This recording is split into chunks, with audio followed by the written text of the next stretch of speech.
We conquered this land and built an empire.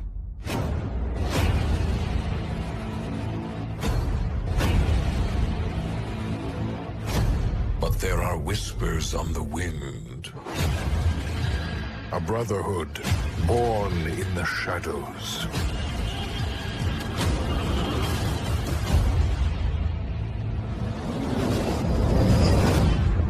They are the first to call themselves the Assassins.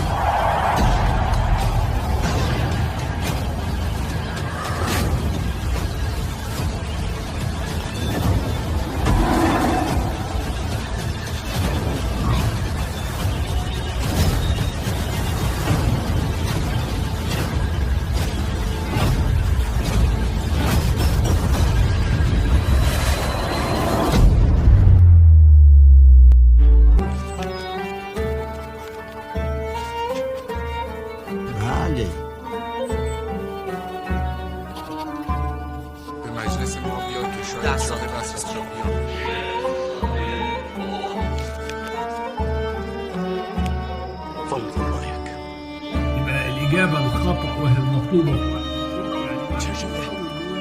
الوان قلنا هو الأحمر.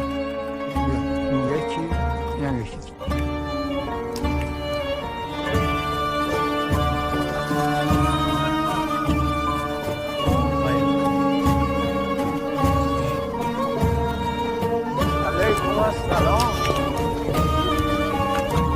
هذه الموجودة بس.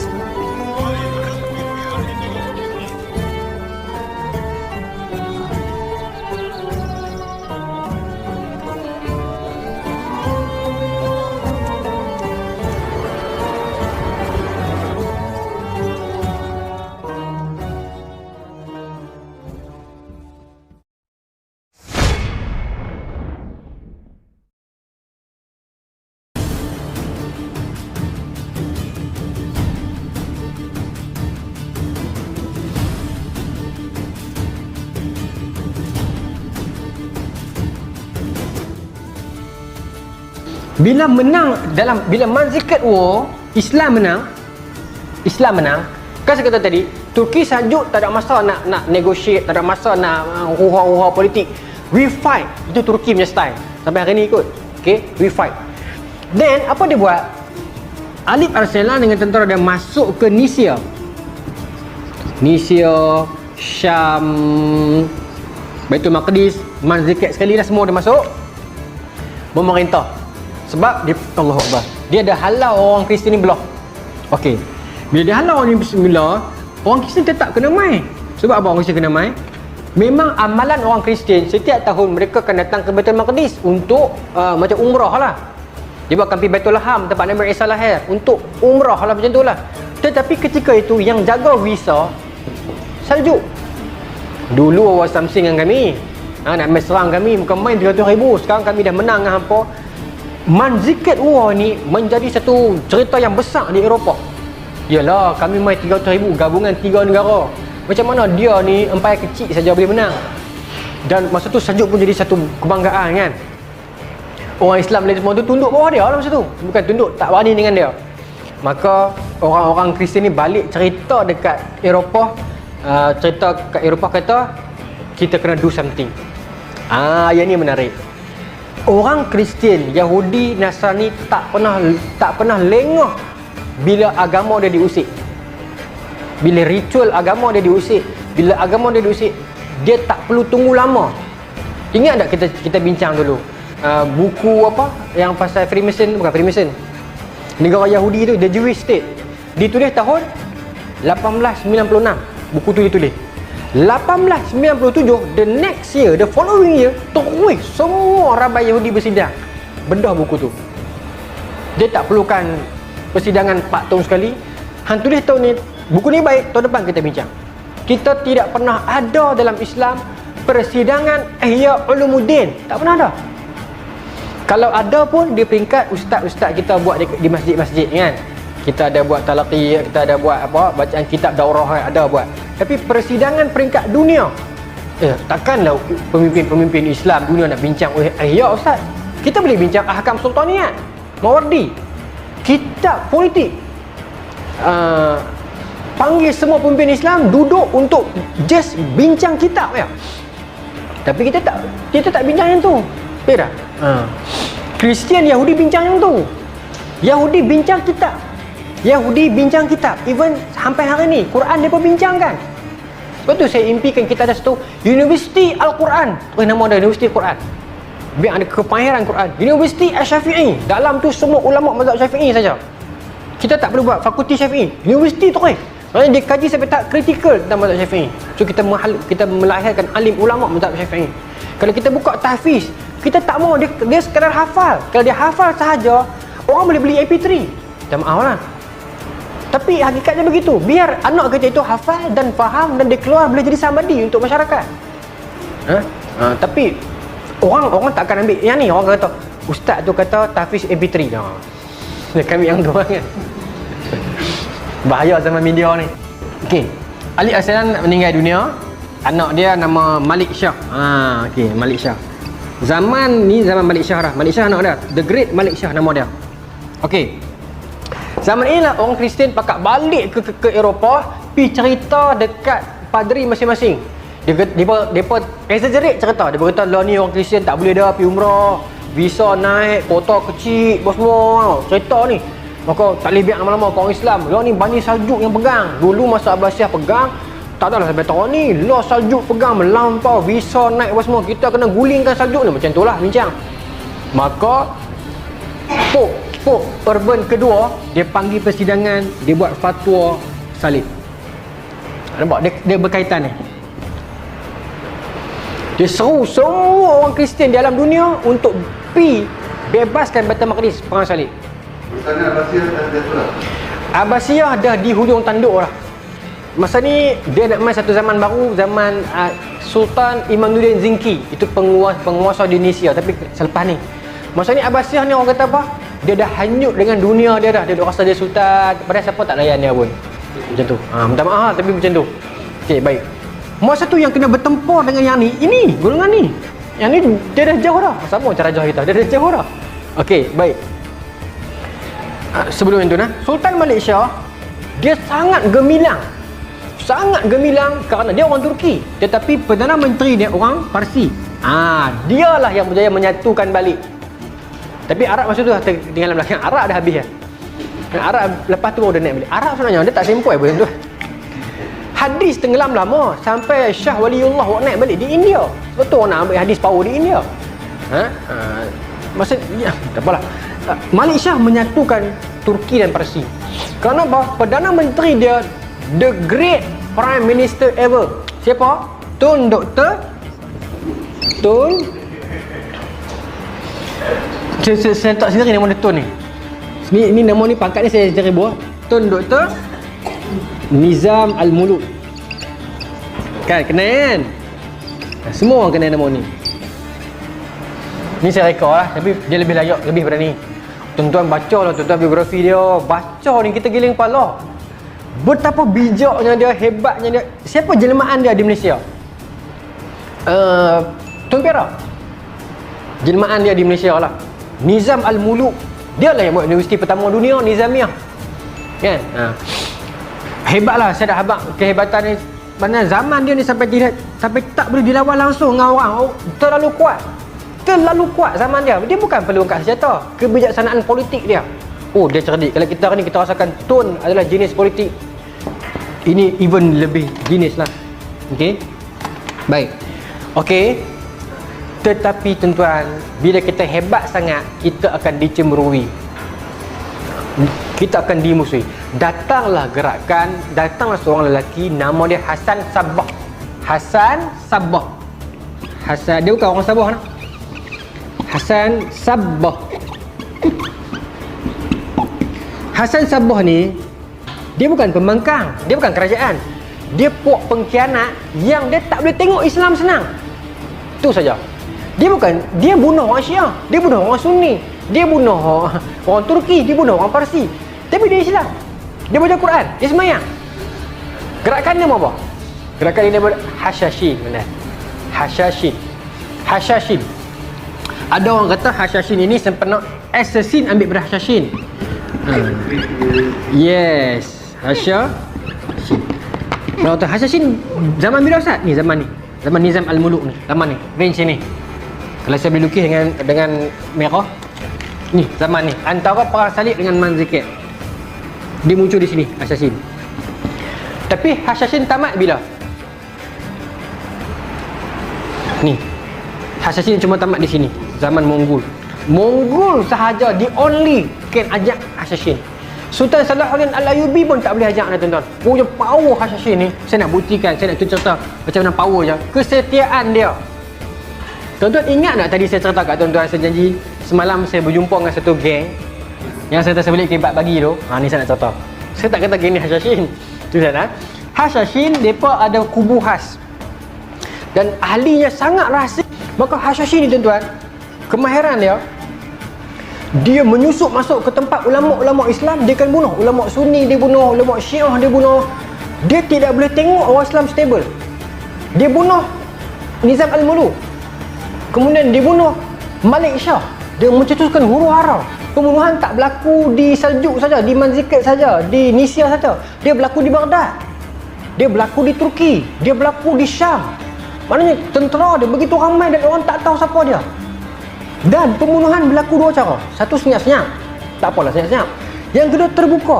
Ustaz, kalau terbuka orang tahu lah siapa mereka. Yes. Di sinilah datang The Avengers. Tahu cerita The Avengers? Pasukan yang jahat tu nama apa? Hydra. Sebelum dia mati, dia akan kunyah satu pil nama, tak tahu pil apa. Dia kata, Hail Hydra. Dia telan pil tu, dia mati. Hashashin buat yang tu. Ini sejarah yang tak siapa boleh sangkal. Hashashin, dia pergi bunuh orang tengah orang ramai. Orang tangkap nak bunuh dia, dia akan tikam diri sendiri, dia mati. Hydra ambil semangat ni Hydra Avenger. So bila jadi macam tu, nak bagi apa isyarat dia kepada dunia? Hampa tak boleh kalahkan kami sebab kami tak takut mati. Itu ya. Tentera yang mustahil dikalahkan adalah tentera yang tak takut mati. Sebab tu orang takut orang Islam. Sebab Islam dulu kami perang untuk mati. So apa lagi yang menakutkan orang melainkan mati?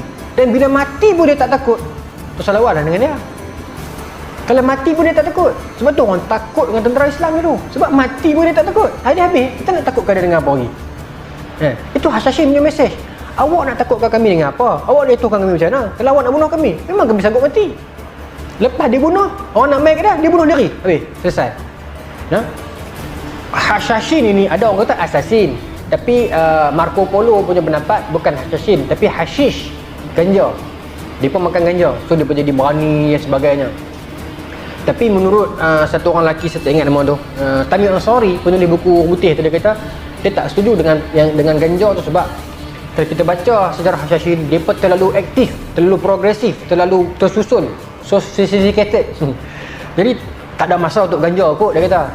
Tak tahulah, okay, mungkin assassin, mungkin hashish. Saya hormat dua-dua. Maka kan Hashashin bergerak begitu dahsyat. Okay.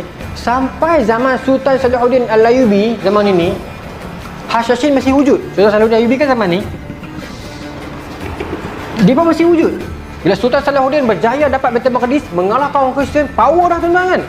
Dia pun deal dengan assassin. Berjaya Sultan Salahuddin antara sultan yang the only yang berjaya tarik Hashashin buat keluar daripada Alamut. Alamut ini depa punya port, depa punya putrajaya depa. Pergunungan Alamut di Turki. Sampai sekarang ada. Okey. Dialah Sultan Salahuddin the only one yang berjaya tarik Hashashin buat keluar. Masa tu Hasan Sabah dah mati dah. Pemerintah Hashashin nama Rashiduddin Sinan. Okey. Tuan-tuan tahu apa berlaku? Sultan Salahuddin panggil bincang dalam kemah persidangan baling. Duduk dalam kemah bincang. Sultan Salahuddin 10 orang pengawal dia dengan Rashiduddin Sinan, wakil Hashashin mai seorang. Maka kata Rashiduddin Sinan, "Wahai tuanku, tak adil lah nak berbincang macam ni, hampa punya ramai, saya seorang." Maka kata Salahuddin, "Okey, pengawal semua keluar." Semua keluar. Tinggal 2 orang di kiri dan kanan Sultan Salahuddin dengan Rashiduddin Sinan. Maka kata Rashiduddin Sinan, "Tuanku tak acil lah, tu dah lagi 2 orang." Maka kata Sultan Salahuddin, "Tak apa, 2 orang ni better belah daripada kecil. Daripada kecil better asuh mereka. Better sayang mereka, better percaya mereka. Mereka tak akan khairati kita 2 orang. Mereka tak akan cerita benda ni di luar." Kata Rashiduddin Sinan, "Betul kau percaya?" "Betul," kata Salahuddin Ayyubi. Maka kata Rashidun Sinan, okey, hampa orang bunuh dia sekarang. Dua-dua serentak bawa kulak pedang nak bunuh Sultan Salahuddin. How come dia boleh rekrut 2 orang anak angkat Sultan Salahuddin ni? Oh, itu yang kata Hashashin tu. Sampai Sultan Salahuddin pun tak tahu bila 2 orang ni jadi rekrut depa. Sedangkan aku belah daripada kecil.